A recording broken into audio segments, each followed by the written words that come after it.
Bab 428. Fitnah. Deransu segera melirik Sekretaris Zeng dan berkata, "Sekretaris Zeng, apakah Anda ingin aku memberitahukan ini kepada kakek besar Su?" Sekretaris Zeng menyipitkan matanya, dia tiba-tiba mengulurkan tangannya, mencengkeram leher Deransu, dan mengangkatnya di udara.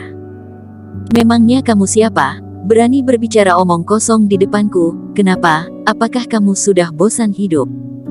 Sekretaris Zeng mengerahkan tenaga di tangannya dan langsung mematahkan leher Deransu. "Kamu gila." Samuel tiba-tiba berkata dengan heran, "Ini adalah orang keluarga Su, bagaimana kamu bisa membunuhnya?" Sekretaris Zeng berkata dengan dingin, "Apakah aku yang membunuhnya? Dia dibunuh oleh Eric Qin." Setelah menjatuhkan kalimat ini, Sekretaris Zeng keluar dari tempat tersebut. Jubah hitam hanya bisa membawa Eric Qin beberapa ratus meter jauhnya, jadi setelah meninggalkan tempat tersebut, Eric Qin melarikan diri dengan panik. Hampir sepanjang jalan dia menggunakan jurus penyingkat jarak, dan dalam waktu singkat dia sudah melarikan diri puluhan mil jauhnya. Tetapi ini menyebabkan kekuatan spiritual Eric Qin hampir habis sepenuhnya, tidak punya kekuatan apapun. Untung saja asosiasi Budo Kota B dalam waktu singkat tidak akan mampu mengejarnya, ini membuat Eric Qin bisa sedikit bernapas. "Ingin menangkapku? Tidak sesederhana itu." Eric Qin mencibir dalam hatinya. Inilah hasil yang diinginkannya, masuk penjara asosiasi Budo, dan mencari kesempatan untuk melihat siapa yang ada di tempat terdalam itu. Cepat atau lambat dia akan masuk ke asosiasi Budo, tapi tidak sekarang. Pada hari yang sama, Eric Qin meninggalkan kota B dan memulai rute pelariannya.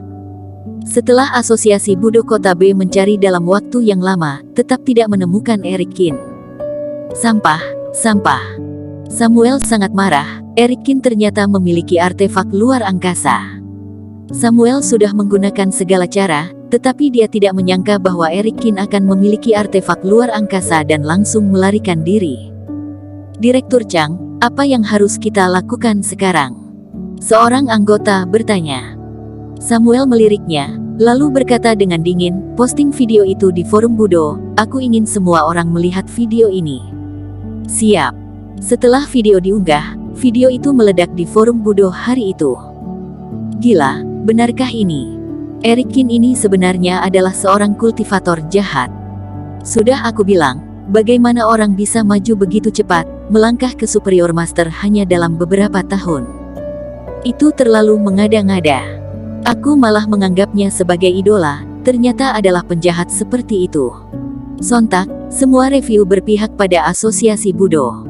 Bagaimanapun, video ini diposting oleh asosiasi Budo Kota B yang paling berkuasa, jadi tidak ada yang akan mempertanyakannya. Keluarga Su. Kakek besar Su gemetar karena marah setelah mendengar berita itu. Eric Qin benar-benar kabur. Kakek besar Su dengan marah berkata, "Apakah para petarung ini semuanya sampah, dasar sampah?" Kegagalan berturut-turut membuat kakek besar Su merasa sangat terhina. Dia menatap pengurus di sampingnya, dan berkata lagi, "Kamu yang pergi bunuh dia." Pengurus itu tersenyum dan berkata, "Tuan, Anda tampaknya telah melupakan perjanjian kita. Tanggung jawabku adalah melindungi keselamatan Anda. Eric Qin masih hidup, itu adalah ancaman terbesar bagi keselamatanku." Kakek besar Su dengan marah berkata. Pengurus masih menggelengkan kepalanya dan berkata, "Aku hanya bertanggung jawab untuk melindungi hidup Anda, masalah lain tidak ada hubungannya denganku. Itu adalah tugasku untuk menjaga Anda sampai Anda meninggal." Perjanjian antara kedua orang ini sangat sederhana. Bahkan jika keluarga Su jatuh, dia tetap akan melindungi kakek besar Su agar tidak mati. Tetapi pada hari kakek besar Su meninggal, pengurus akan meninggalkan keluarga Su. Kakek besar Su menarik napas dalam-dalam dan melihat ke pengurus, "Pergilah, sampaikan perintahku, jika ada yang berhasil menangkap Eric Qin, aku akan membiarkan dia menjadi tamu terhormat keluarga Su." "Baik, Tuan." Pengurus itu mencondongkan tubuhnya sedikit. Masalah Eric Qin segera menyebar di dunia seni bela diri kota G. Eric Qin adalah kultivator sesat. Bagaimana ini mungkin? Setelah menerima berita itu, Bella Fang kehilangan akal sehatnya. Tiba-tiba dia mengerti mengapa Eric Qin tidak mau mengakui identitasnya kemarin. Sepertinya asosiasi Budo Kota B akhirnya turun tangan, kata Roger Suenteng usai mendengar kabar tersebut. Sumanor, Andrew Zhu tersenyum senang. Tampaknya semuanya berkembang ke arah yang dia harapkan. Setelah menyesap teh, Andrew Zhu tersenyum ringan.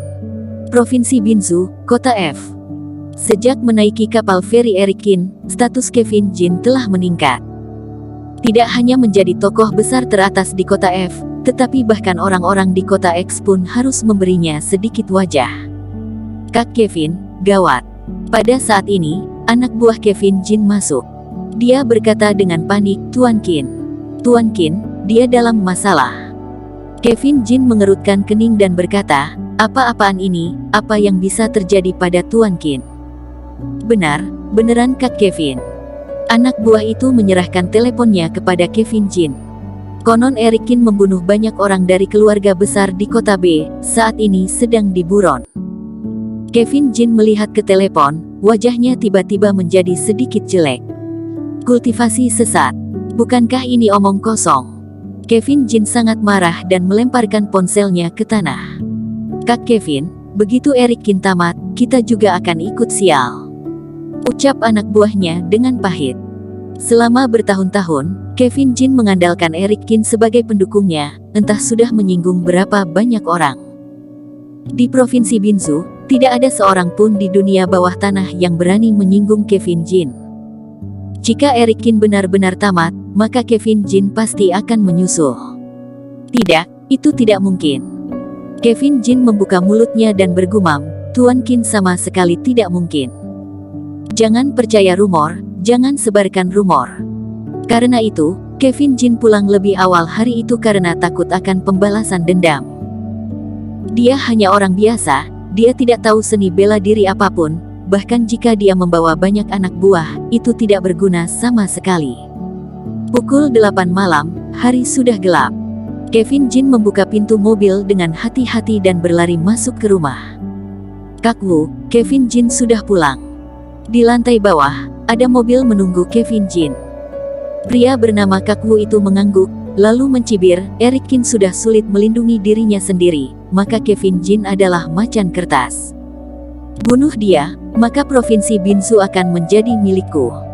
Kak Wu ini juga seorang master, dan itu dapat dianggap sebagai keberadaan yang mendominasi. Namun berkat keberadaan Eric Qin, Kak Wu ini pernah berada di bawah Kevin Jin.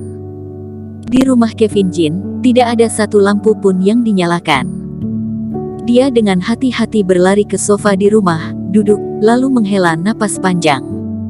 Sial, ini terlalu menakutkan, kata Kevin Jin sambil menepuk dadanya. Namun, begitu Kevin Jin duduk, beberapa orang keluar dari sampingnya. Kevin Jin, kami sudah lama menunggumu. 4 atau 5 orang itu langsung mengepung Kevin Jin. Kevin Jin yang memang timpang, tapi karena saat ini ketakutan sehingga membuatnya langsung terduduk di lantai. Mau apa kamu? Memberontak. Kevin Jin berseru keras, berpura-pura tenang. Haha, Kevin Jin, berhentilah berpura-pura. Kak Wu mencibir. Eric Qin sudah tamat. Apa lagi yang bisa kamu sombongkan? Bersambung. Terima kasih telah menonton video ini sampai akhir. Jangan lupa subscribe dan nantikan kisah episode selanjutnya hanya di Novel Story. Salam.